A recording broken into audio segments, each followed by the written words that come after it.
په هیواد کې د وروستیو سختو سیلابونو له امله په ګڼو ولایتونو کې خلکو ته درانه ځاني او مالي زیانونه اوښتي دي.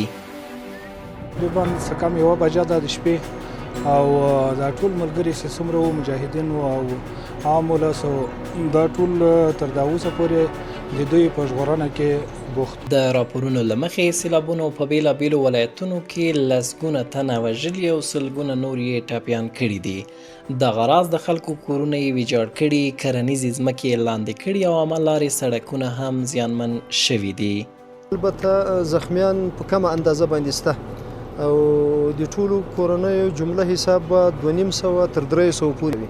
ځایي اوسیدونکي وایي د دغو طبیعي پیښو له امله یې د ژوند بنسټیز امکانات له منځه تللي او بیړنیو مرستو ته سخته اړتیا لري.